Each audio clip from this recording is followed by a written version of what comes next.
তাহলে প্রথমেই ভূমিকাতেই যে কথাটা বলতে চাচ্ছি, জান্নাত পেতে হলে একটা কিতাবের সম্পর্ক সর্বক্ষণ রাখতে হবে। সেই কিতাবের নাম কি?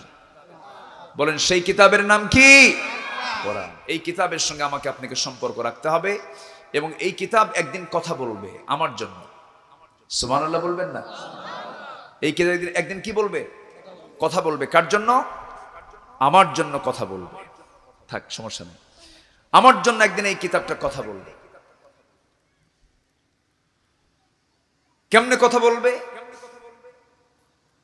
যদি আল্লাহ তাআলা আমাকে জাহান্নামের দিকেও পাঠায় দেন, কোরআন সেদিন যদি আমি কোরআনের পক্ষে কথা বলি, কোরআনের জন্য কাজ করি, কোরআনের আইন বাস্তবায়নের যদি চেষ্টা চালায়া যাই, সেই দিন কোরআন আল্লাহর সামনে দাঁড়িয়ে বলবে, আল্লাহ এই বান্দাকে তুমি জাহান্নাম দাও কেন? সুবহানাল্লাহ বলবেন না? এই বান্দাকে তুমি জাহান্নাম দিচ্ছ কেন? এই বান্দা তো তোমার কালাম কোরআনের আয়াতকে প্রতিষ্ঠার জন্য রক্ত ঝরিয়েছে, জীবন দিয়েছে। আল্লাহ তুমি তাকে জান্নাত দিয়ে দাও। আস-সাওম ওয়াল কোরআন, কোরআন এবং সওম এই দুটি বান্দার জন্য সুপারিশ করবে কিয়ামতের দিন আল্লাহর কাছে। তাহলে কোরআনের সুপারিশ নিতে হলে কোরআনের পক্ষে কাজ করব না বিপক্ষে কাজ করব? কোরআন কি মদের পক্ষে? আমরা কিসের পক্ষে? কোরআন কি মদের পক্ষে? আমরা কিসের পক্ষে? কই কই আমরা কোরআনের পক্ষে। কোরআন বলে দিচ্ছে মদ হলো শয়তানের কাম। মদ্যপান কার কাম? ইন্নামাল খামরু ওয়াল মাইসিরু ওয়াল আনসাব ওয়াল আজলামু রিজসুম মিন আমালিশ শাইতান। মদ, জুয়া এগুলো হলো শয়তানের কাজ। আমরা আজকে কোরআনের পক্ষে না মদের পক্ষে? কই কোথায় আমরা কোরআনের পক্ষে আছি? চুপচাপ বসে আছি। আমার দেশে 20 বছর পর্যন্ত মদ খাওয়া হারাম, 21 বছর থেকে জায়েজ। হ্যাঁ, 21 বছর থেকে জায়েজ। জি মুরব্বী বসে। মুরব্বী বুঝতে পারছেন তো আমার কথা? হ্যাঁ, বলি আলহামদুলিল্লাহ। কত বয়স হয়ে গেছে, আমরা অতদূর যাবো কিনা আল্লাহ জানে। 21 বছর থেকে জায়েজ এবং বিশেষ দ্রষ্টব্য, শুক্রবারে মদের দোকান বন্ধ থাকবে। শুক্রবারে মদ খাওয়া যাবে না, অন্যদিন খাওয়া যাবে। খুব খুশির খবর না? এদিকে যেন কইছে খুব খুশির খবর। হ্যাঁ, তাহলে ইসলামের একটু সম্মান দিল কিবারে? শুক্রবার। আর বাকি দিনগুলো মদ খেতে কোনো আপত্তি নাই। তাহলে আমরা কি কোরআনের পক্ষ নিয়েছি? কোথায় নিলাম? নেই। আমার ভাইয়েরা, আমার বন্ধুগণ, ইসলামটাকে আপনার মন মতো মানলে হবে না, ইসলামটাকে মানতে হবে ইসলামের মতো করে। ঠিক কিনা বলেন? ইসলামকে মানবো কি আমার মন মতো না ইসলামের মন মতো? ইসলাম যা বলবে আমাকে তাই শুনতে হবে। ইসলাম যা হারাম বলবে আমাকে হারাম বলতে হবে। ইসলাম যেটাকে হালাল বলবে সেটা আমাকে হালাল বলতে হবে। আমার বন্ধুগণ, জাহান্নাম থেকে বাঁচার জন্য জাহান্নামের লাইনগুলো সম্পূর্ণ কাট করে ফেলতে হবে। জাহান্নামের লাইনগুলোকে অনলাইন করে চালু করে আপনি জান্নাত পেতে চাবেন, আপনি জান্নাত পাবেন না।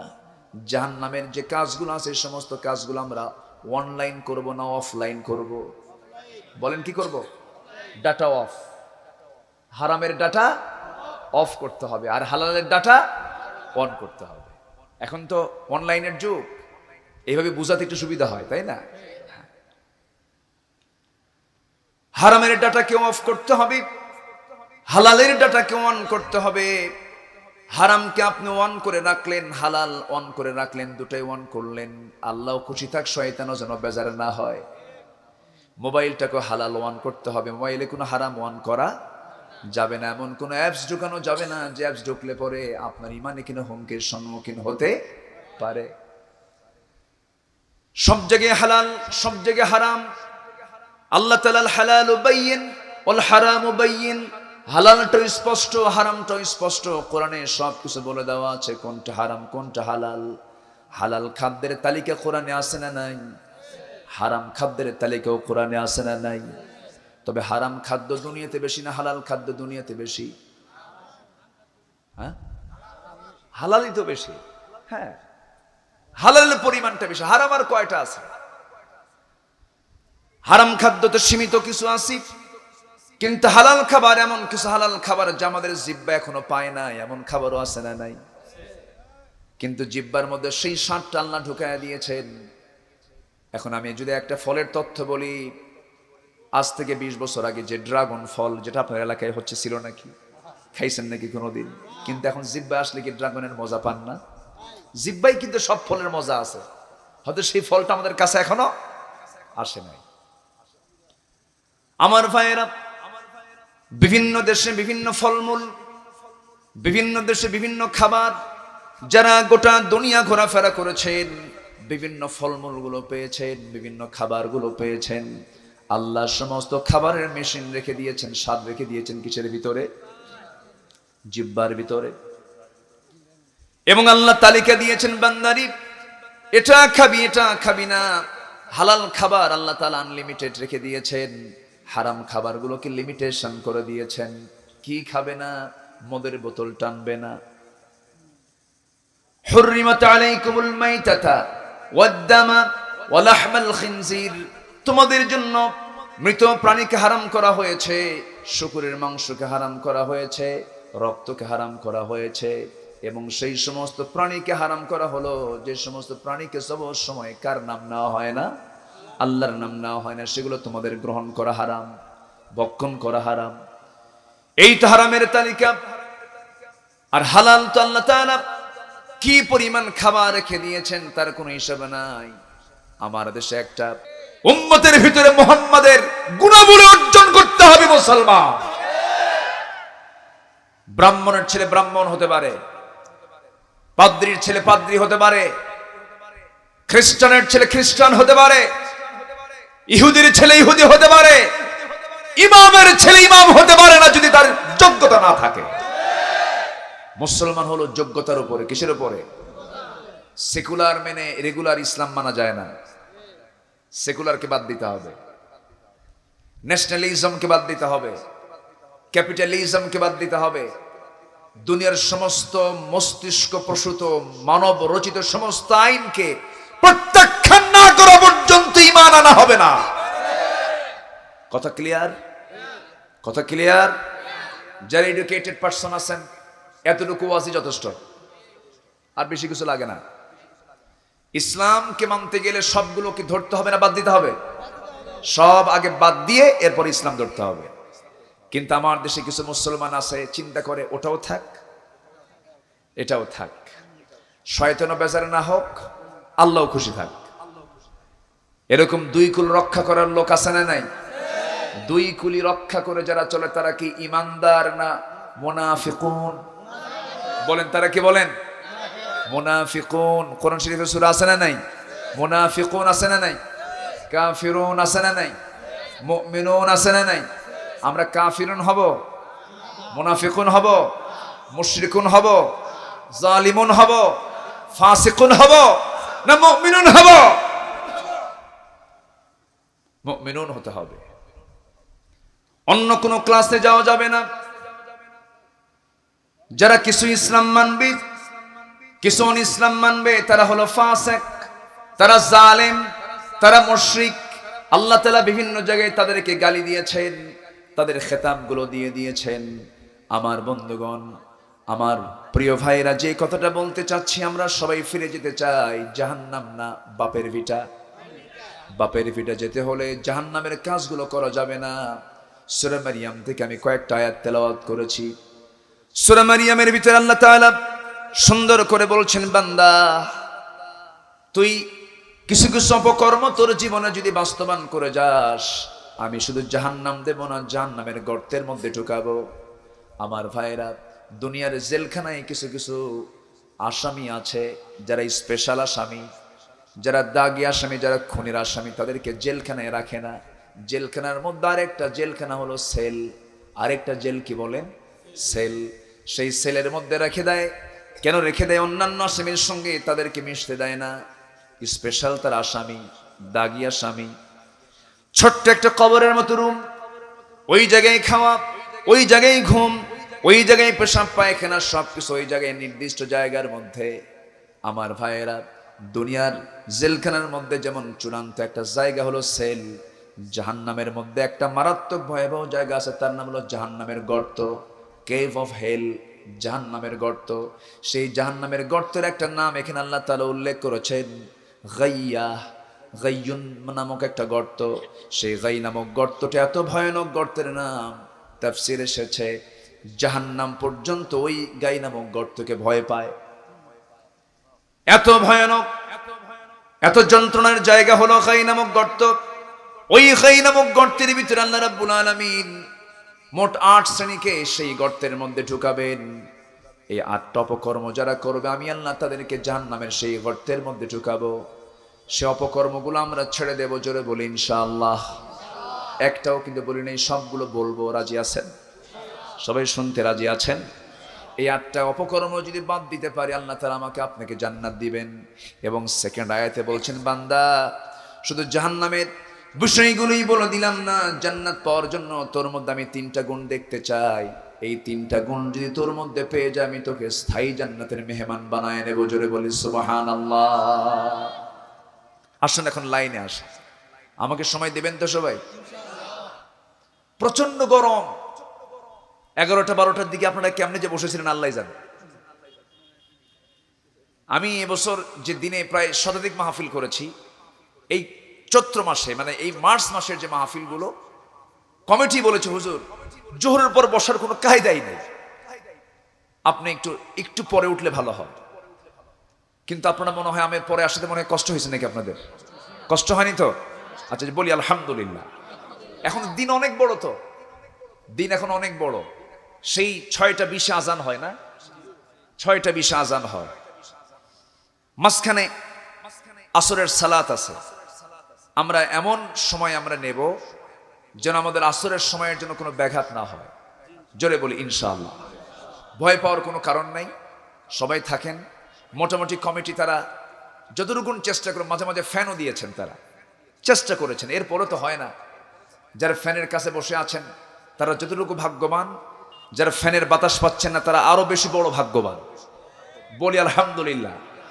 এই জায়গায় শুনতে যার বেশি কষ্ট হবে তার সবটাও বেশি হবে। ব্যাস, কি আর কোনো অভিযোগ আছে কারো? আচ্ছা, বলি আলহামদুলিল্লাহ। আচ্ছা সম্মানিত ভাইয়েরা, তাহলে জাহান্নামের গর্তের মধ্যে আমরা কেউ কি ঢুকতে চাই না? তাহলে 8টা কাজ আমরা বাদ দেব। জোরে বলি ইনশাআল্লাহ। 1 নাম্বার কি? আসেন আমরা সরাসরি আয়াতের দিকে যাচ্ছি। আল্লাহ রাব্বুল আলামিন বলেন, فخلف من بعدهم خلف أضاعوا الصلاة واتبعوا الشهوات فسوف يلقون غيا। যদি কোনো বান্দার জীবনে 1 নম্বর অপকর্ম যদি হয়ে যায়, নামাজ যদি নষ্ট হয়ে যায়, নামাজ যদি কেউ নষ্ট করে ফেলে, নামাজ নষ্ট 2 ভাবে হয়। একভাবে নষ্ট হলো, নামাজটাকে সে ছেড়ে দিল, এটা নামাজ কি হলো? নষ্ট হয়ে গেল। আরেকভাবে নামাজ নষ্ট মানে নামাজটিকে পড়তেছে, কপালটিকে কালো বানাচ্ছে, কিন্তু নামাজ তার কবুল হচ্ছে না। এমন নামাজি আছে না নাই? আছে। আল্লাহ ওই সমস্ত নামাজের ব্যাপারে সূরা মাউনের মধ্যে বলেছেন, যারা পারেন সঙ্গে ঠোঁট মিলিয়ে বলুন, ফাওয়াইলুল লিল মুসাল্লিন। ওই সমস্ত মুসল্লির জন্য ধ্বংস। কার কথা? ওই সমস্ত নামাজির জন্য ধ্বংস। কার বক্তব্য? আল্লাহর বক্তব্য। আল্লাহ বলছেন, আল্লাযীনা হুম আন সালাতিহিম সাহুন আল্লাযীনা হুম ইউরাউনা ওয়া ইয়ামনাউনাল মাউন। জোরে বলুন আল্লাহু আকবার। আমার ভাইয়েরা, যারা নামাজকে অবহেলার চোখে দেখি, নামাজকে গুরুত্বের সঙ্গে তারা অবলোকন করে না, গুরুত্বের সঙ্গে তারা দেখতে চায় না, এবং যারা লোক দেখানো নামাজ পড়ে ওদের ধ্বংস হোক, কে বলেছেন? তাদের জন্য জাহান্নামের কথা কে বলেছেন? আল্লাহ বলেছেন নামাজকে আমরা যত্নের সঙ্গে রাখবো। হাফিযু আলাস সালাতি ওয়াস সালাতুল ফুসতা। নামাজে যত্নবান হয়ে যাও, নামাজ তোমাকে যত্ন করে জান্নাতের দিকে নিয়ে যাবে। আমরা তিনটা জিনিসের যত্ন নেব। কয়টা জিনিসের বলেন? তিনটা জিনিসের। নাম্বার 1 হলো ইমানের যত্ন। নামাজ না পড়লে কি ইমানের যত্ন হয় নাকি? নামাজ আছে যেখানে ইমানের যত্ন সেখানে, নামাজ নাই যেখানে ইমানের যত্ন নাই সেখানে। 1 নাম্বার কিসের যত্ন নেব আমরা? ইমানের। বলেন কিসের? বলেন ইমানের। আবার বুঝবো না নামাজ মানে শুধু ইমান, তা নয়, নামাজের বাইরে আরো কাজ আছে না নাই? মাশাআল্লাহ 5 ওয়াক্ত নামাজ পড়ে কিন্তু সুদের কারবারও করে। এটার নাম কি নামাজি? এটার নাম কি নামাজি? আমার ভাইয়েরা, আমার বন্ধুগণ, তিনটা জিনিসের যত্ন আমরা নেব। ওই তিনটা জিনিস আমাকে যত্ন করবে। নাম্বার 1 হলো ইমানের যত্ন। ইমানের যত্ন যদি আমি করতে পারি, ইমান আমাকে যত্ন করে জান্নাতের মেহমান বানাবে। নাম্বার 2 হলো পরিবারের যত্ন। নাম্বার 2 হলো পরিবারের যত্ন। পরিবারের যদি যত্ন করতে পারি, সন্তান যদি তাকে সুশিক্ষিত বানাতে পারি, আল্লাহওয়ালা বানাতে পারি, শেষ জীবনে সন্তানটা আমার যত্ন নেবে। আজকে দেখেন, সুখ আছে, টাকা আছে, পয়সা আছে, ঘরবাড়ি সবই আছে, কিন্তু শান্তি নাই। আছে না নাই বলেন? কয়েক মাস আগে ঢাকার ধানমন্ডির একজন বাসিন্দা নিজের লাইসেন্স করা পিস্তল দিয়ে মাথায় ঠেকে নিজে আত্মহত্যা করলো। ধানমন্ডিতে গরিব মানুষ থাকে, তাই না? গরিব মানুষ থাকে, না খাওয়া মানুষ থাকে। ধানমন্ডির সে অভিযান, যে ধনী মানুষ লাইসেন্স ওলা পিস্তল, সে তার নিজের লাইফকে সেভ করার জন্য, নিজের সিকিউরিটি নিশ্চিত করার জন্য যে লাইসেন্স ওলা পিস্তল ব্যবহার করে, সেই লাইসেন্স ওলা পিস্তল সে নিজে হাতে লাগায়া, হাতে নিয়ে সে মাথায় ঠেকায়া কালেমা তৈয়ব পড়ে শহীদ হয়ে গেল নাকি? কেন? কি জন্য? এটার মূল কারণ হলো সে সব কিছুই করেছে, কিন্তু পরিবারের যত্ন নিতে পারে নাই। পরিবারের যত্ন নিতে পারে নাই, এই জন্য পরিবার তাকে তার শেষ বয়সে এসে যত্ন নিতে পারে নাই। আপনার সন্তানকে আপনি টাকাওয়ালা বানায় কি করবেন? আল্লাহওয়ালা বানান। টাকাওয়ালা বানালে সন্তানকে বুড়া বয়সে আপনি দেখে ভয় পাবেন। আর আল্লাহওয়ালা বানাবেন, ওই সন্তান বুড়া বয়সে আপনাকে দেখে আপনার সন্তান ভয় পাবে। জোরে বলে সুবহানাল্লাহ। এই জন্য আমরা মাদ্রাসায় দেব। কোথায় দেব? সন্তানকে কোথায় দেব? মাদ্রাসায় পড়ে কি খাবে এই কথা যে বলবে তার ইমান নাই। কি কথা বোঝা গেল? মাদ্রাসায় পড়ে কি খাবে, কি করবে এই কথা যে বলবে তার কি ইমান আছে? রিজিকের দায়িত্ব কার? এই পৃথিবীতে মানুষ বেশি না অন্যান্য প্রাণী বেশি? আমরা কয়জন আছি? 700 কোটি মানুষ আছি। সমুদ্রের দিকে তাকান, আকাশের দিকে তাকান, জঙ্গলের দিকে তাকান, কোটি কোটি প্রাণী, সবকে খাওয়াচ্ছেন। আচ্ছা, তিমি মাসের মধ্যে তো মনে হয় দুর্ভিক্ষ মিছিল টিছিল হয়, মনে হয় মাঝে মাঝে, না হয় না? এরকম হয় না যে খাবার পাচ্ছি না 2 মাস হলে সমুদ্রের সমস্ত লাইন বন্ধ, কোনো জাহাজ চলবে না? এরকম কি কোনোদিন এরকম তিমি মাসে আন্দোলন করছে? তিমি খায় বেশি না আমরা খাই বেশি? হ্যাঁ, তিমি কি 2-1 কেজি খায়? তিমির গায়ের ওজন হলো 120 টন। তিমির গায়ের ওজন কত? 100। এটা ট্রাকের ওজন কত? 5 টন, 10 টন, 20 টন। আর একটা তিমির ওজন হলো 120 টন। জাহাজকে আটকায় দেয় সে। জাহাজ চলতেছে তো জাহাজ পিট দিয়ে এর আটকায় দেয়। সেই তিমি মাছ প্রত্যেক দিন তার বাচ্চাকে দুধ খাওয়ায় হলো 50 থেকে 60 মণ দুধ। কে খাওয়ায়? আসতে বলবেন না, কে খাওয়ান? মনে হয় তিমি মাছের মনে হয় খাদ্য গুদাম কিছু আছে সমুদ্রের আশেপাশে। আছে? আছে? কোন প্রাণীর খাদ্য গুদাম লাগে না, কোন প্রাণী না খেয়ে থাকে না। বাবুই পাখি ছোট্ট বাসা থেকে শূন্য পেটে সকালবেলা বের হয়, সন্ধ্যার সময় জিকির করতে করতে ভরা পেটে ঘরে চলে আসে। কোনো মিছিল নাই, মিটিং নাই, কোনো হরতাল নাই, কোনো দুর্ভিক্ষ নাই, কিচ্ছু নাই। কিন্তু মানুষ না খেয়ে মরে না? মানুষ না খেয়ে মরে কি আল্লাহর কারণে না বান্দার কারণে? বলেন কার কারণে? বান্দার কারণে। সম্মানিত ভাইয়েরা, সন্তানকে চোখ বন্ধ করে আলেম বানাবেন, কোরআনের শিক্ষা আগে দিবেন। আজকে যে বান্দার মাথায়, যে ছাত্রের মাথায় দস্তারবন্দি দেওয়া হলো, আমি আমার ভাষায় বলি, কোনো পিএইচডি হোল্ডার, কোনো ডক্টরেট, কোনো ইঞ্জিনিয়ার, কোনো জজ, কোনো ব্যারিস্টার, কোনো মন্ত্রী, কোনো প্রেসিডেন্ট, কেউ দামি নয় একজন হাফিজ কোরআনের কাছে। তার দাম সবচেয়ে বেশি। কার কাছে? আসতে বলবেন না, কার কাছে? আল্লাহর কাছে। কারণ আল্লাহ নিজেও হাফেজ, এই বান্দাও হাফেজ। ইন্না নাহনু নাযালনা যিকরা ইন্না লাহু লাহাফিজুন। আল্লাহ নিজেও হাফেজ, ওই বান্দাও হাফেজ। আল্লাহ বলবেন, বান্দা তুইও হাফেজ, আমিও হাফেজ। সিবাগাতাল্লাহ, ওমান আহসানু মিনাল্লাহি সিবাগা, যা আমি তোকে জান্নাত দিয়ে দিলাম। আচ্ছা, কোরআনকে কি জাহান্নামে দেওয়া যাবে? এখন তো এই যে 30 পারা কোরআন যে মাথায় সিনায় আছে, ওর গোটা দেহে কি আছে? কয় পারা আছে? এই 30 পারাকে জাহান্নামে কেমনে দিবে আল্লাহ? কোন? আমার কথা কি বুঝতেছেন? জাস্ট বোঝার জন্য বলতেছে। আমল থাকতে হবে। এর চেয়ে বড় গুনাহ আর কি থাকতে পারে? আমার দেশে একজন ক্রিকেটারের জন্য গাড়ি বাড়ি কোটি কোটি টাকা বাজেট বরাদ্দ, এগুলো আছে না নাই? হাফেজের জন্য কি আছে? পিটন পিটন, 1.5 হাত লাঠি দিয়ে পিটায় রক্তাক্ত করা হয়েছে হাফেজদের মাথায়, ঠিক কিনা? দাগি দাগি মাস্তানগুলো ডাকাতরা প্রকাশ্যে রাজপথে ঘুরে বেড়ায়, কোরআনের পাখিরা খাঁচার ভিতরে বন্দিত্ব জীবনও থাকে। আমরা কি করতে পেরেছি? আমরা এগুলি করতে পেরেছি। সম্মানিত ভাইয়েরা, নামাজ শুধু 5 ওয়াক্ত পড়লে হবে না, অন্যের প্রতিবাদ করার দরকার আছে না নাই? আসতে বলবেন না, আছে না নাই? অন্যের প্রতিবাদ আমরা করব, জোরে বলি ইনশাআল্লাহ। মদ খাবো না, কাউকে খেতে দেব, কাউকে খেতে দেব না। এই কাজ করলে কি মারামারি লাগার সম্ভাবনা আছে না নাই? মুখোমুখি, হাতাহাতি, রক্তারক্তি, এটার নাম জিহাদ। এটার নাম কি? অনেকে জিহাদ খুঁজে পায় না, বুঝলেন? আমার দেশের অনেক হুজুররা জিহাদের সংজ্ঞাই বোঝে না, এমন কোরআন পড়ছে জিহাদ খুঁজে পায় না। আছে না নাই? আমার দেশে এমন হুজুরও আছে, মদের ফ্যাক্টরি উদ্বোধন হবে, দোয়া করে, বলে আল্লাহ তুমি এই মদের ফ্যাক্টরিতে বরকত দিয়ে দাও। আছে তো, আছে, আছে না নাই? আছে না নাই?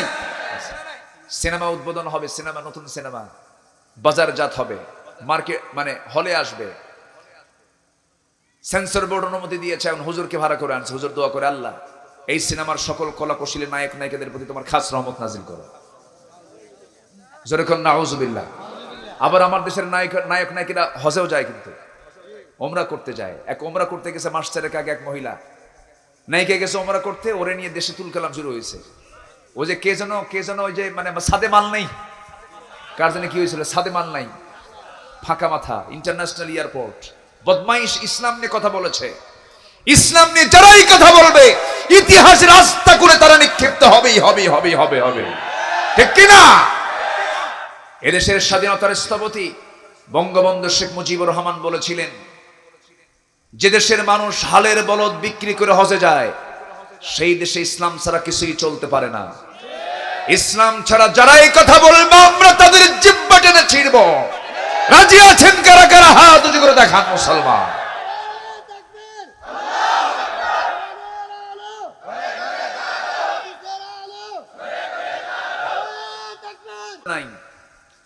সেই ইমানদারের মূল্য আল্লাহর কাছে না, যে ইমানদার অন্যের বিরুদ্ধে কথা বলতে পারে না। আমার নবীজি চুপ ছিলেন না, কথা বলেছেন। ওয়াকুলু কওলান সাদীদা, যা বলবা সোজা কথা বলো। ইউসলিহ লাকুম আমালাকুম, যদি সত্য কথা বলতে পারো, তোমার আমল যেগুলো ভুল আমি আল্লাহ ঠিক করে দেব। তাহলে কথা সত্য বলা কি হিম্মতের দরকার আছে না? কথা বলতে গেলে মারামারি লাগবে না, জিহাদ লাগবে না। বলে যে জিহাদ নাই, বেটা কি আছে? আমার পরিচয় কি? কোরআনকে বলুন, কোরআন তুমি বলে দাও, তোমার কিতাবে আমার পরিচয় কোথায় কি আছে বলো। আল্লাহ তাআলা বললেন ফেরেশতাদেরকে ডাক দিয়ে, ইন্নী জাইলুন ফিল আরদি খলিফা। আমি কি বলেন? আমি কি বলেন? খলিফা না মানুষ? বলেন বলেন বলেন বলেন। ইন্নী জাইলুন ফিল আরদি খলিফা, আমি খলিফা। আমি, আমার পরিচয় আল্লাহ তাআলা পলিটিক্যাল পরিচয় দিয়েছেন। আমার পরিচয় হলো পলিটিক্যাল পরিচয়, আমার রাজনৈতিক পরিচয় আল্লাহ দিয়েছেন। অনেকে বলে ইসলামের রাজনীতি নেই। বান্দা, তোমার আল্লাহ পরিচয় দিয়েছেন, তোমাকে রাজনৈতিক পরিচয় দিয়েছেন। তুমি আল্লাহর প্রতিনিধি। তুমি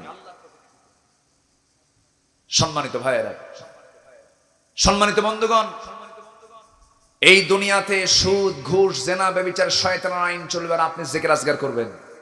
জিকির আজগার করার জন্য ফেরেশতারাই আছে। ওয়া নাহনু নুসাব্বিহু বিহামদিকা ওয়া নুকদ্দিসু লাক।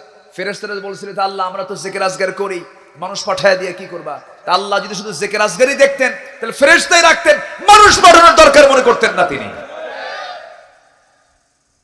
আমাদের কাজ করার দরকার আছে না নাই? রমজান মাস কিসের মাস? বলেন বলেন, কিসের মাস? রমজান মাস আরেকটা মাস। রমজান মাস হলো বিজয়ের মাস, রমজান মাস হলো জিহাদের মাস, রমজান মাস হলো মক্কা বিজয়ের মাস, রমজান মাস হলো সমস্ত মদ, জুয়া, জেনা, ব্যভিচার বন্ধ করার মাস। আমরা তো জানি শুধু না খেয়ে থাকার মাস, ইফতার করার মাস, সেহরি করার মাস, ইফতার মাহফিল, বাস জান্নাতের কাজ হয়ে গেছে। আমার কথা কি রাগ করতেছেন আপনারা? রাগ করতেছেন? রোজা রাখে না কিন্তু ইফতার ছাড়ে না। রোজা তো রাখি না, এক গুনাহ করছি, ইফতার না করে কি গুনাহ কবিরা করবো নাকি? ইফতার ছাড়ে না, পাবলিক না খাওয়া, খাওয়া ছাড়বে না। এগুলোর নাম রমজানের হক নয়। রমজান এসেছে হলো ইসলামকে পরাজিত রাখার জন্য না বিজয়ী করার জন্য? ইসলামকে আমরা বিজয়ী করতে চাই। জোরে বলি ইনশাআল্লাহ, জোরে বলি ইনশাআল্লাহ। রোজা রাখাও ফরজ, রোজা ভাঙ্গাও ফরজ। যে জিহাদের কারণে রাসূল রোজা ভাঙ্গেছেন, বদর যুদ্ধের দিন রমজান মাসের 17তম রোজা রাসূল সহ সমস্ত সাহাবীরা ভেঙে ফেলেছে। যে ইবাদতের কারণে রোজা ভাঙতে হয় সেই ইবাদতের দাম নাই, সে ইবাদতের দাম নাই। আচ্ছা, খন্দকের পরিখা খনন করার সময় আমার নবী নিজে কোদাল মারতে গিয়ে নিজের কোমর কুজা হয়ে গেছে, কোমর কুজা হয়ে গেছে, মৃত্যু পর্যন্ত রাসূল কোমর সোজা করে দাঁড়াতে পারেন নাই। উহুদের ময়দানে তার দাঁত ভেঙেছে দুইটা, সারা জীবন বাকি জীবনে তিনি সুন্দর করে কথা বলতে পারেন নাই দুটা দাঁত ভেঙে ফেলার জন্য। আমার নবীর দাঁত ভাঙ্গা ইসলাম, আমার নবীর কোমর কুজো হয় ইসলাম। সম্মানিত ভাইয়েরা, সেই খন্দকের যুদ্ধে আমার নবীজির 9 ওয়াক্ত নামাজ কাজা হয়েছে জিহাদ করার জন্য। আল্লাহু আকবার বলেন। নামাজ শুধু খুঁজে পাও, জিহাদ খুঁজে পাও না। তুমি ইসলামই বোঝো না, ঠিক কি না? তুমি ইসলাম বোঝো না। মুসলমান তাকেই বলে, মুসলিম সমাজ তাকেই বলে যে সমাজে কোনো জেনা থাকবে না। মুসলিম সমাজ তাকেই বলে যে সমাজে কোনো মদের বোতল পাওয়া যাবে না। মুসলিম সমাজ তাকেই বলে যে সমাজে সুদের কোনো গন্ধ পাওয়া যাবে না। এগুলো আছে না নাই? তাহলে কিসের মুসলিম আমরা? আলোচনা চালাই, আলোচনা চালাই। জোরে বলি ইনশাআল্লাহ, আরো জোরে বলি ইনশাআল্লাহ। মুসলমান হতে হলে আমাকে আগে অন্যের প্রতিবাদ শিখতে হবে। আল্লাহ তাআলা ঈমান পরে আনতে বলেছেন। দেখেন আয়াতটা আল্লাহ পাক কি সুন্দর করে বলছেন। আল্লাহ রাব্বুল আলামিন বলেন, কুনতুম খায়রা উম্মাতিন উখরিজাত লিন-নাসি তা'মুরুনা বিল মা'রুফি ওয়া তানহাউনা 'আনিল মুনকার ওয়া তু'মিনুনা বিল্লাহ।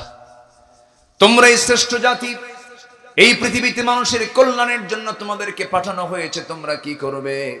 সৎ কাজের আদেশ দেবে, অসৎ কাজের বাধা প্রদান করবে এবং ঈমান আনবে কার উপরে?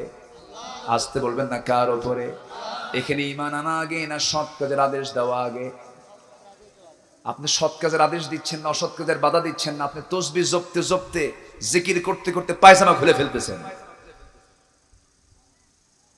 আমি জিকির করতে মানা করছি না, আমি তাহাজ্জুদ পড়তে মানা করছি না, কিন্তু মুসলমানের চোখের সামনে জেনার কাজ চলবে, মুসলমান সহ্য করতে পারবে না।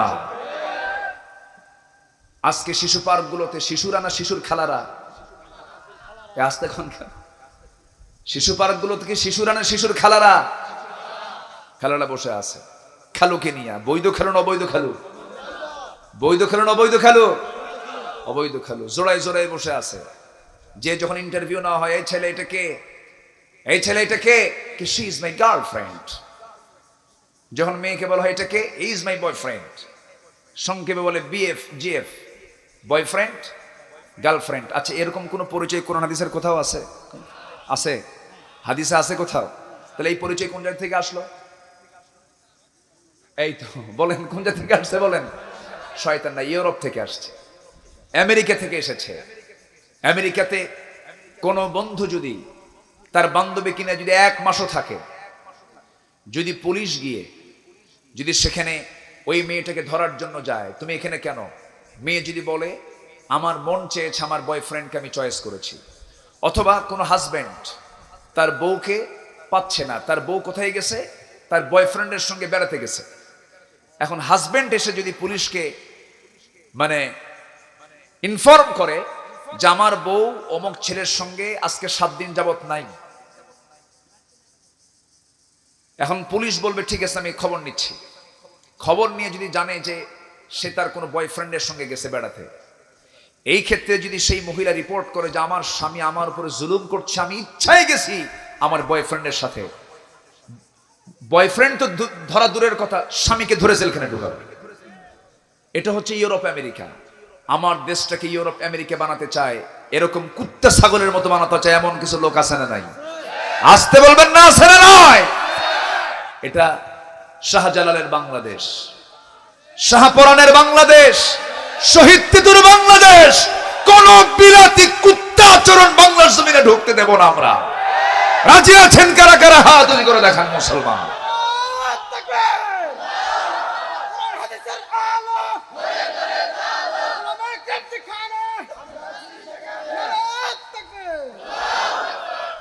সম্মানিত ভাইয়েরা, সম্মানিত বন্ধুগণ, ইমানদারের কাজ হলো সৎ কাজের আদেশ দেওয়া, অসৎ কাজের বাধা দেওয়া। অসৎ কাজের কি? বাধা দেওয়া। আজকে যদি আমরা এই কাজগুলো করতাম, কোন অন্যায় কাজ করার সুযোগ কেউ পেত? আসতে বলবেন না, পেত? আজকে দখল হতে হতে মসজিদ পর্যন্ত দখল। আমি কি ভুল বলতেছি বলেন? আমি তো মনে করি দেশের সবচাইতে হক কথা বলার ক্ষেত্রে বড় বাধা হলো মসজিদ কমিটির সভাপতি সেক্রেটারিরা। কথা বলতে দেয় না তো, এরা সামনে চোখ এরকম গরুর মতো বানায় রাখে। ইমাম সাহেবকে বলে শোনেন খবরদার, আমি কিন্তু সুদ খাই, সুদের ওয়াজ করবেন না। আছে না? আস্তে কোন আছে না নাই? আছে না নাই? খতিব কি করবে? খতিব তো সুদ পনে বসে থাকে। হঠাৎ করে এক সপ্তাহে সুদের ওয়াজ করছে, সেক্রেটারি বলতেছে হুজুর মন্টন খুব খারাপ। কেন? আপনি আমার দেখে দেখে ওয়াজ করছেন না? কি কথা কি বুঝতেছেন? তাহলে বলেন এর চেয়ে বড় জালিম কি হতে পারে? এর চেয়ে বড় জালিম হতে পারে? মসজিদ কমিটির সভাপতি তিনি হবেন যিনি 5 ওয়াক্ত নামাজ আদায় করবেন, যিনি হারাম কোনো খাদ্য খাবেন না, জিনার কারবারে যাবেন না। আজকে দখল করতে করতে বলেন হয় না? নামাজ কিন্তু নষ্ট করা যাবে না। নামাজ পড়েও নষ্ট হয় অনেকে, তাড়াহুড়ো করে নামাজ পড়ে। রমজান মাস আসে, একটা নামাজ আছে এশার নামাজ পড়ে, সলাতুত তাড়াতাড়ি, সলাতুত তাড়াতাড়ি, আমি এটার নাম দিছি, ঠিক আছে না? সলাতুত তাড়াতাড়ি, এত তাড়াতাড়ি পড়ে। হাফেজ সাহেব একটু সময় নিয়ে নামাজ পড়ায়, মসজিদের রিপোর্ট করছে এই হাফেজের পিছনে আমরা নামাজ পড়বো না। কেন? 1.5 ঘন্টা ধরে 10 রাকাত নামাজ পড়ায়। এটা আলিশা হাফেজ, এর বাদ দাও। এই রিপোর্ট শোনার সঙ্গে সঙ্গে হাফেজ এবার বললো থামো, আজকে আমি নামাজ পড়াচ্ছি, এমন জোরে পড়বো আমি তো বুঝবো না, তোর 14 গোষ্ঠী বুঝবে না, ফেরেশতা তো থাকবে। কি আমার কথা কি বোঝা গেল? তাহলে এই নামাজের নাম কি তারাবি না তাড়াতাড়ি? বলেন তারাবি না তাড়াতাড়ি? তাহলে ওই নামাজ পড়লে কি নামাজ হবে? আপনি 20 রাকাতের জায়গায় 16 রাকাত পড়েন,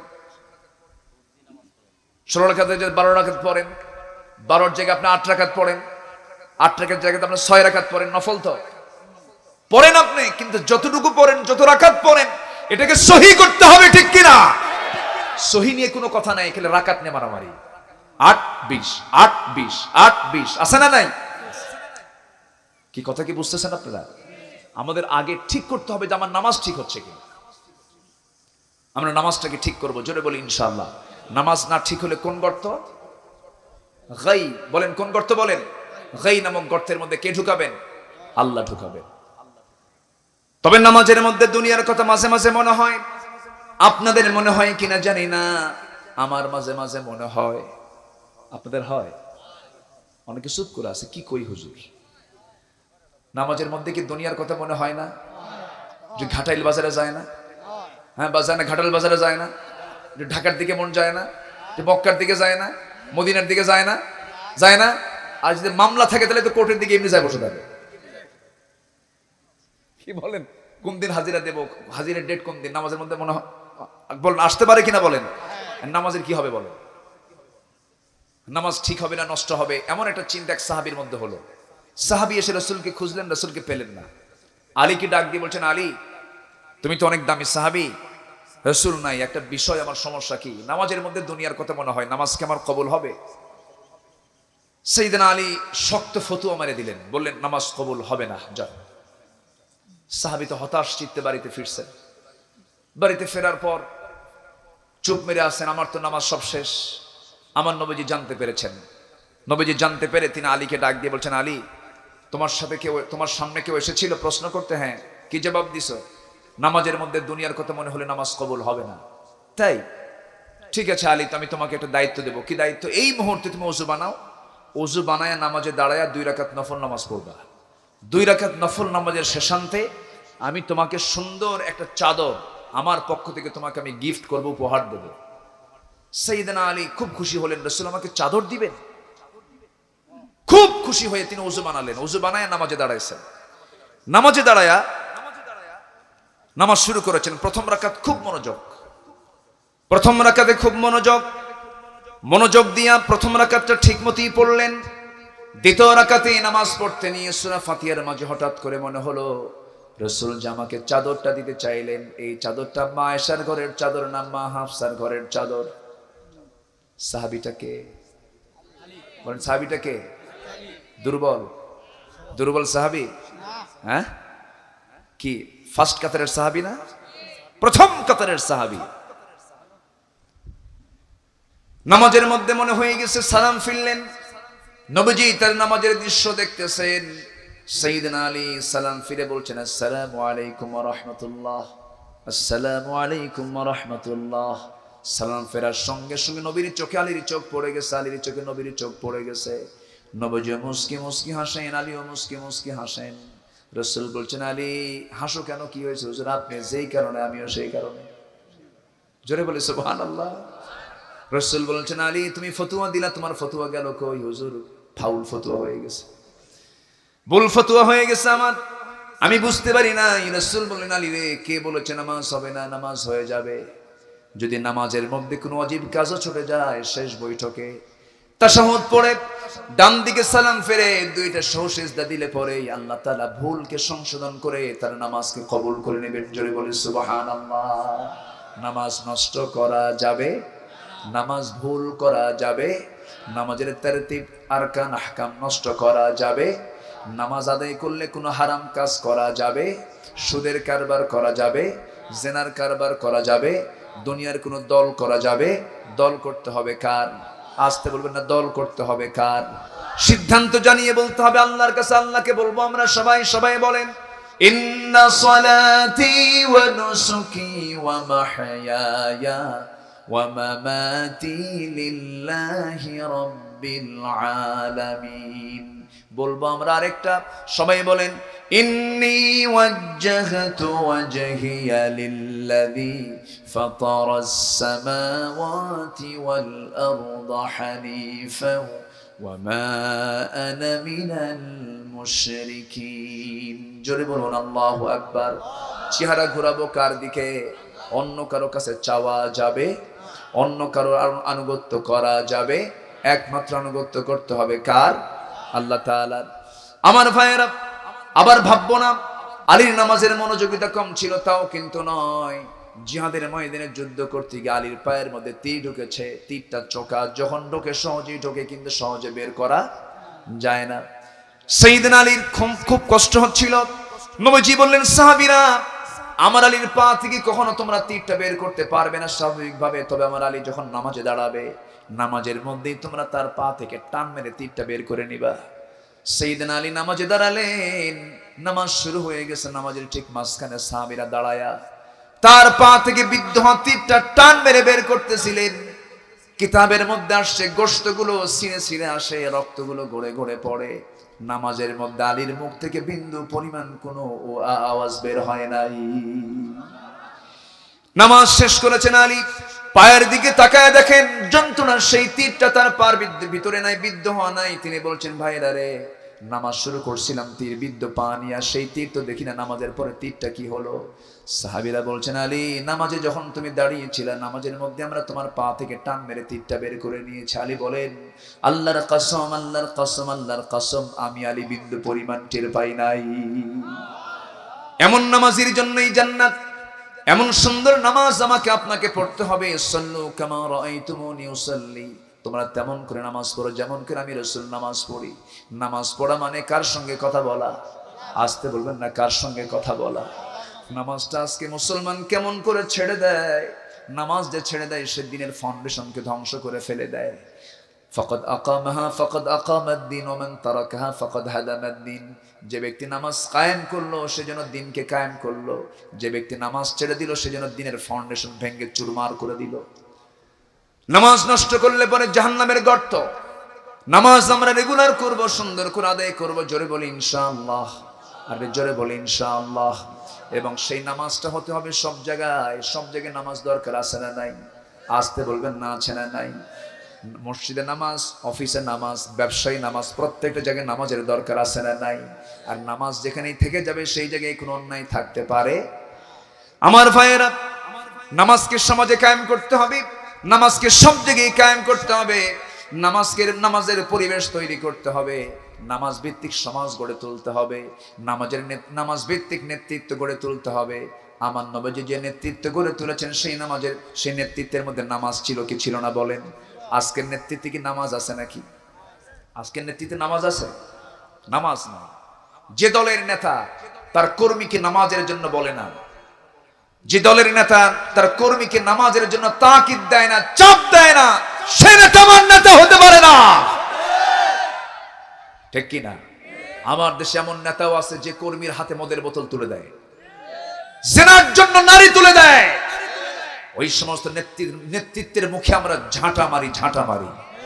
আমরা ওগুলো আল্লাহ বোঝার তৌফিক দান করুক। জোরে বলি আমিন। কষ্ট পাচ্ছেন নাকি? কারণ হাসরের ময়দানে প্রত্যেক ব্যক্তিকে তার নেতা সহ ডাকা হবে। ইয়াওমা নাদউ কুল্লু উনাসিম বিইমামিহিম, সেদিন প্রত্যেক ব্যক্তিকে তার নেতা সহ ডাকা হবে। যখন ব্যক্তি জাহান্নামে যাবে তখন বলবে, আল্লাহ, আমি তো জাহান্নামে যাচ্ছি, কিন্তু নেতার ঘাড়ের উপরে পা দিয়ে জাহান্নামে যাবে। আল্লাহু আকবার বলেন। সেদিন প্রত্যেক ব্যক্তিকে তার বাপ সহ ডাকা হবে। ব্যক্তি যখন জাহান্নামে যাবে তখন ছেলে বলবে, আল্লাহ, আমার বাপকে ডাকো, আমার বাপ আমাকে নামাজের জন্য বলে নাই, আমার বাপ আমাকে তোমার আনুগত্যের জন্য বলে নাই, আমার বাপ আমাকে তোমার দ্বীনের শিক্ষা দেয় নাই, আমার বাবার ঘাড়ে পা দিয়ে জাহান্নামে যাব। জোরে কোন নাউজুবিল্লাহ। তার দায়িত্ব সবার আছে না নাই? আসতে বলবেন না, আছে না নাই? জাহান্নামের গর্তে ঢোকার এক নম্বর কারণ কি? নষ্ট করা। বলেন, কি নষ্ট করা? তাহলে ব্যক্তিগত জীবনে, পারিবারিক জীবনে নামাজ নষ্ট করা যাবে। নামাজ আমরা ঠিক করব, জোরে বলি ইনশাআল্লাহ। নামাজ ঠিক, ফাউন্ডেশনটা ঠিক থাকলে এরপর বিল্ডিং এমনি হবে। জোরে বলি ইনশাআল্লাহ।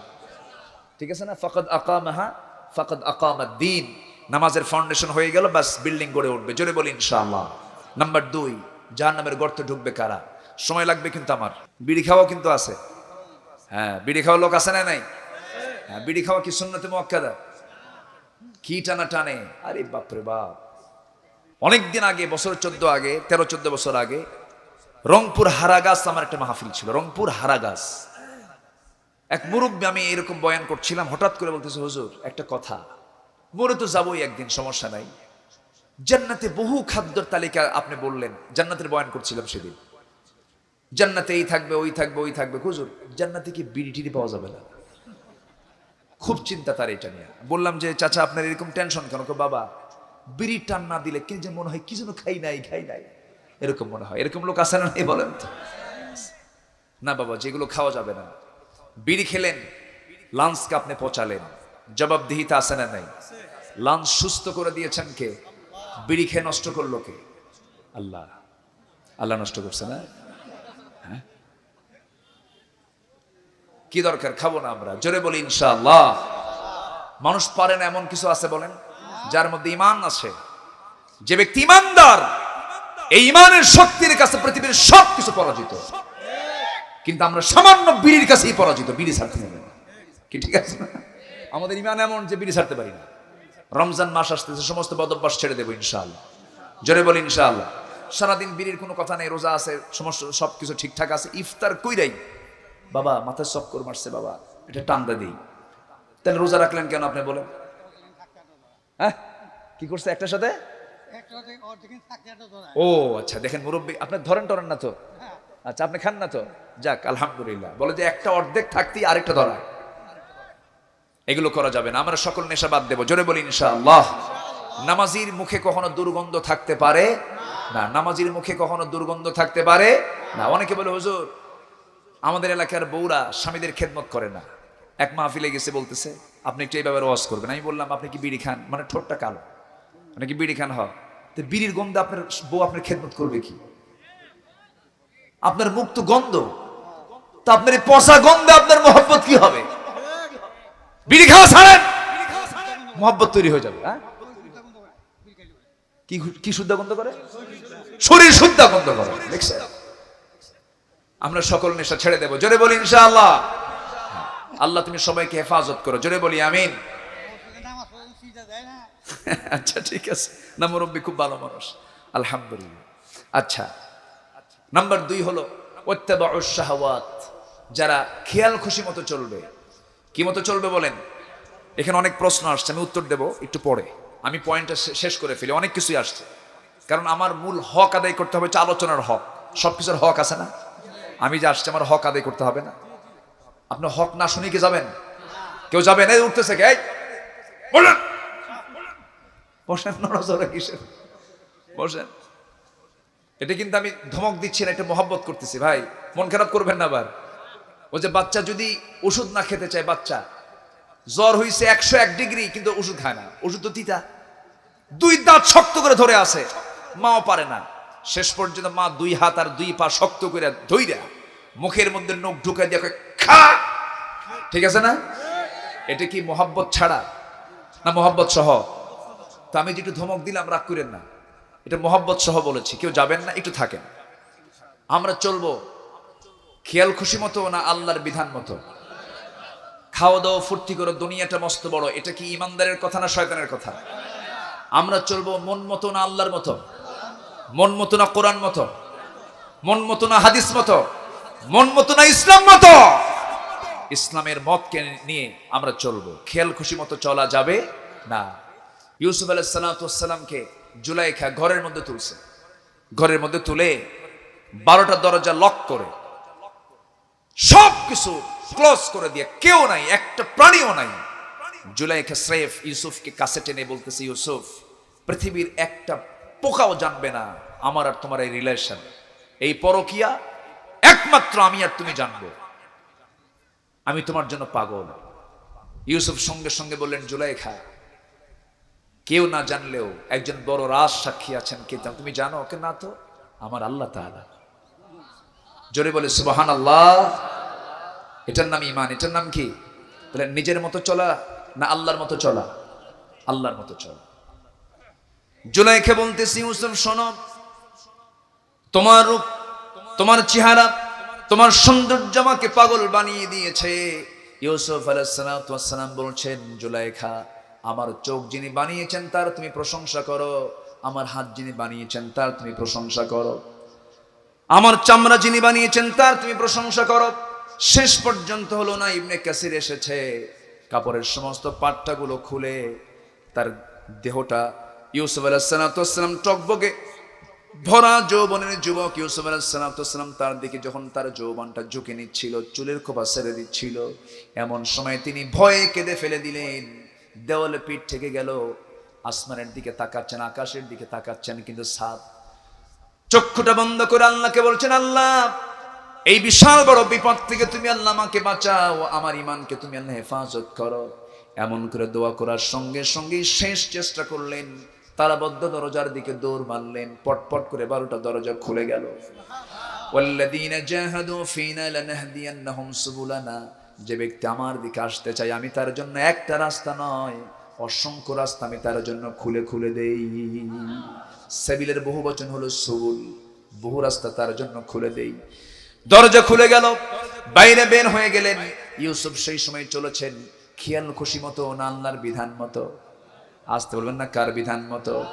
যুবক আজকের মাহফিলে ম্যাক্সিমাম যুবক লক্ষ্য করতেছি, তোমার সামনে বহু জুলাইখা আসবে, বহু আলে আসবে, সুইটি বিউটি সম্পা চম্পা আসবে, তোমাকে প্রেমের প্রস্তাব দিবি, তোমাকে নোংরামি করার জন্য বলবে।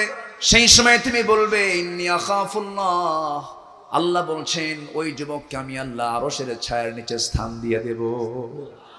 তোমার যৌবনকে নষ্ট করো না, বিয়ের সময় হয়ে গেছে বউ, তোমার বিয়ের সময় হয়ে গেছে, বউ দরকার। বাড়িতে আব্বা আম্মাকে মুখ খুলে বলবা আব্বা বিয়ে করাও, আম্মা আমাকে বিয়ে করাও, আমার যৌবনকে আমি নষ্ট করতে চাই না। রিজিকের দায়িত্ব কার? আসতে বলুন রিজিকের দায়িত্ব কার?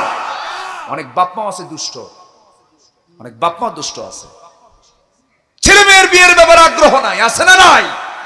আচ্ছা যুবকরা বলি কিছু কথা, যুবকরা খুব খুশি, ভালো করে রাখুন, বাপরা কথা শোনে না। বিয়ের কথা বললি কিছু কিছু মুরব্বী আছে, কি করে খাওয়াবি, আছে না? আছে না নাই? এইদিকে চরিত্র যে চলে গেছে, সে যে গুনাহগার হয়ে যাচ্ছে, এইদিকে খেয়াল নাই, আছে না নাই? আগের যুগের দাদারাই ভালো ছিল, আগের যুগের দাদারা আগে বিয়ে করছে, বাচ্চা কাচ্চা আগে হয়ে গেছে। 40 বছরের নাতি, 40 বছরের দাদা নানা হয়েছে, 60 বছরের মহানাদা মহারাজা হয়ে গেছে, মহাদাদা হয়ে গেছে। আর এখন বিয়ে করতে সময় লাগে 60 বছর। 50 বছরে বিয়ে করে, 60 বছরের বাপ হয়। 60 বছরের বাচ্চাটাকে নিয়ে যখন রাস্তায় হাঁটে, তখন লোকেরা বলে এই ছেলে এটা কি তোমার দাদা না নানা? কি কথা বোঝা গেল? এগুলোর করার কি দরকার? রিজিকের দায়িত্ব কার? অনেক যুবক বলে হুজুর বিয়ে করে কি খাওয়াবো? বউ কি হাতি? হ্যাঁ, বউ কি হাতি নাকি? হাদিসে এসেছে একজনের খাবার দুজন মিলে খাও, দুজনের খাবার 4 জন মিলে খাও, 4 জনের খাবার 8 জন মিলে খাও। রিজিকের দায়িত্ব কার? ও টেনশন করতেছে। বরঞ্চ তোমার গুছিয়ে বিয়ে নয়, বিয়ে করে গোছায় নাও। তুমি যদি বিয়ে করে গোছানো শুরু করে থাকবে, আর বিয়ে না করে গোছাবা, কোনোদিন তোমার গোছানো হবে না, ঠিক কিনা? ব্যাস খালাস। যুবকরা আজকে খুব খুশি, হুজুর বিয়ে করবো কয়েকদিনের মধ্যে। বিয়ে করতে হবে, বিয়েটা দায়িত্ব, কিন্তু বউকে লালন পালন করার দায়িত্ব আছে না নাই? আছে, কিন্তু আল্লাহ সহজ করে দেন। আল্লাহ কি করে দেন? সহজ করে দেন। সম্মানিত ভাই, তাহলে খেয়াল খুশি মতো চলা যাবে না। আমি চলবো কার মতো? আল্লাহর আইন মতো আমি চলবো। যদি না তা না করি, খেয়াল খুশি মতো চলি, তাহলে আমি জাহান্নামের গর্তের মধ্যে ঢুকে পড়বো। এটা কার কথা? আল্লাহর কথা। একটু কানে লাগান, 8 শ্রেণীকে আল্লাহ তাআলা জাহান্নামের গর্তের মধ্যে ঢুকাবেন। নাম্বার 3 হলো যে জেনাকার জেনা করতে করতে পাকা হয়ে গেছে। নাম্বার 4 হলো যে মদ্যপায়ী মদ্যপান করতে করতে মদটাকে জায়েজ মনে করে। জমিন আল্লাহর গজব সেই সময় আসে 5টা কারণ। নাম্বার 1 হলো যখন সমাজের মানুষ যখন মদকে হালাল মনে করবে। এখন কি হালাল মনে করে না? হালাল মনে করে সমাজে আজকে জমিন আজকে গজব আছে না নাই? আসতে বলবেন না আছে না নাই? সমাজে যখন চোর বাটপারদের দাম বেড়ে যাবে, আল্লাহওয়ালা ব্যক্তিরা যখন আসামি হয়ে যাবে, তখন আল্লাহর গজব নাজিল হয়। এগুলো আছে না নাই বলেন? আসতে বলবেন না আছে না নাই? সমাজের পোশাক যখন ঠিক থাকবে না, মহিলা পুরুষের পোশাক পরবে, পুরুষ মহিলার পোশাক পরবে। এখন এগুলো আছে না নাই বলেন? আছে। স্কিন প্যান্ট পরবে, স্কিন পোশাক পরবে।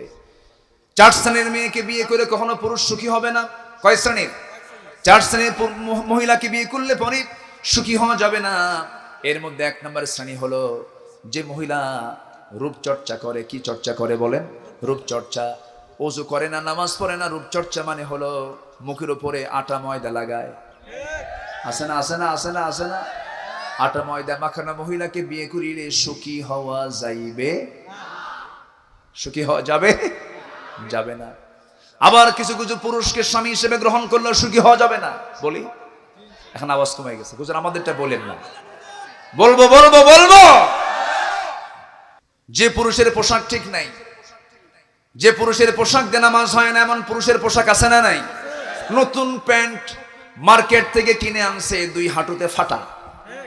আছে না? আচ্ছা, হাঁটু ফাটা প্যান্ট নিয়ে নামাজ পড়ে নামাজ হবে? এই হাঁটুতে ফাটা দেখছেন কি প্যান্টগুলো দেখছেন? হ্যাঁ, 2 হাঁটু ফাটা ডিজাইন। এরকম ফাটা প্যান্ট নিয়ে নামাজ পড়লে নামাজ হবে?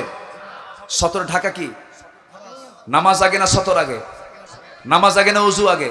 যে পুরুষের পোশাক ঠিক নাই, এই পুরুষকে বিয়ে করলে কখনো সুখী হওয়া যাবে না। মাথার চুলও ঠিক নাই, আছে না এরকম? এখন ম্যাক্সিমাম যুবকের মাথার চুল কি ঠিক আছে?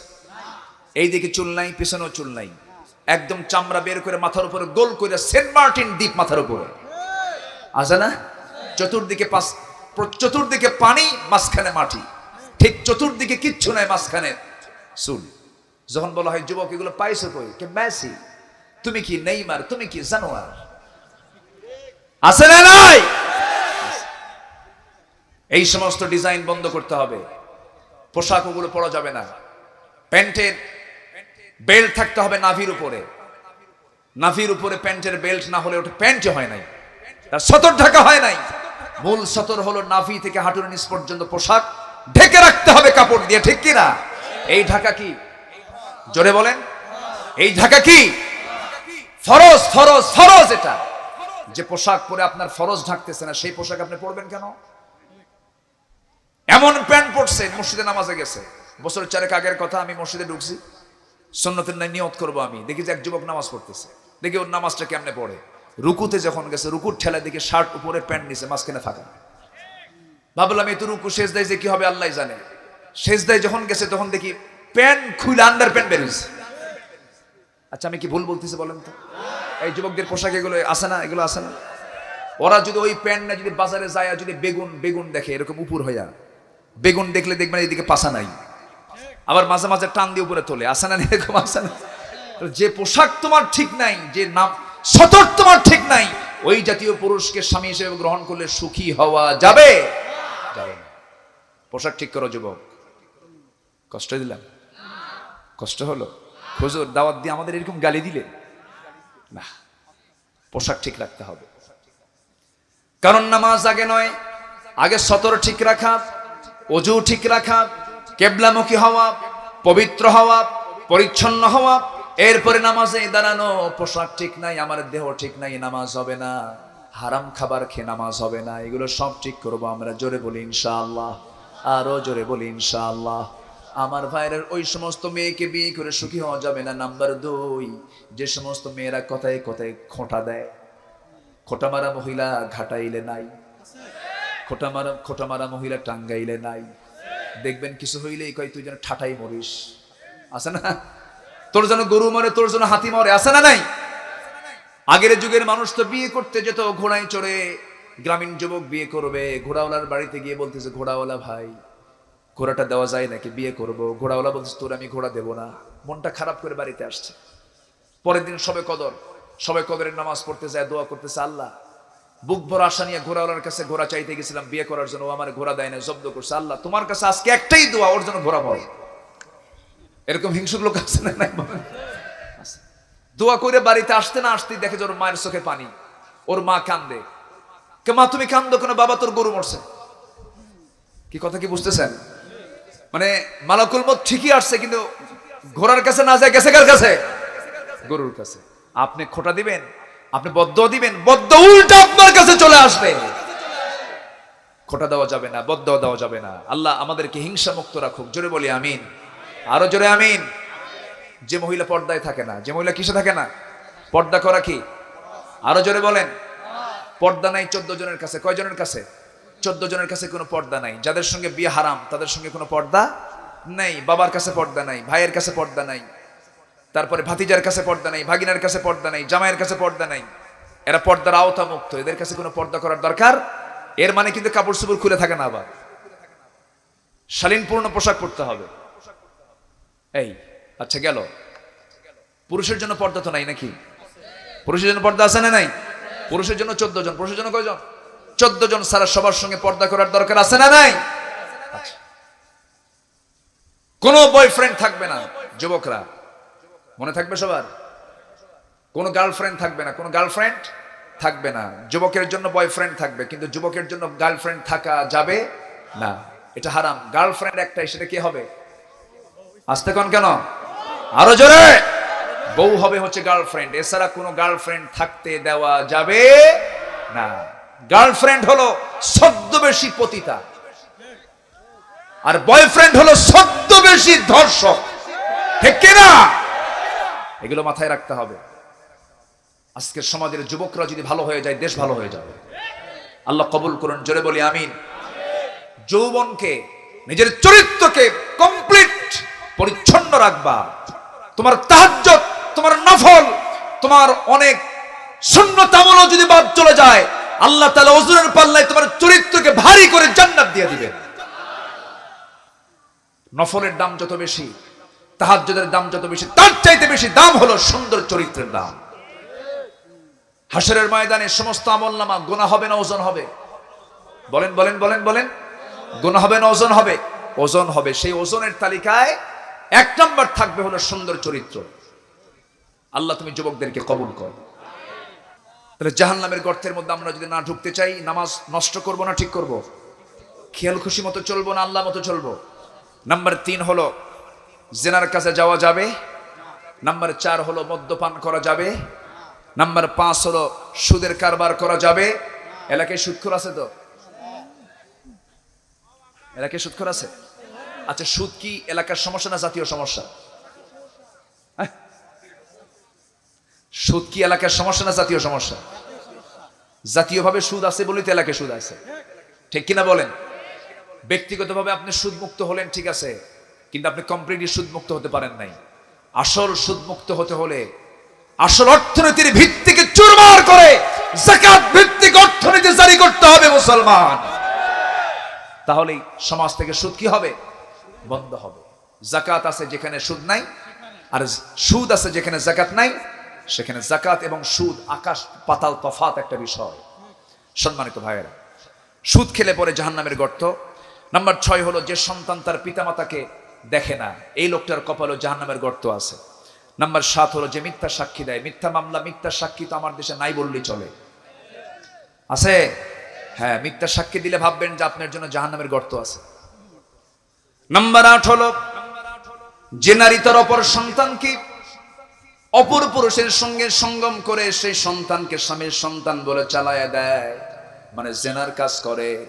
আমাদের দেশে নয়, এমনকি আমাদের দেশে এই সমস্ত সিস্টেমগুলো চালু হয়ে যাচ্ছে। পেট ভাড়া করে সন্তান নেওয়ায় এই সমস্ত সভ্যতাগুলো বলিউডে চালু হয়েছে, টলিউডে চালু হয়েছে। বদমাইশগুলো এই সমস্ত আচরণগুলো শুরু করেছে।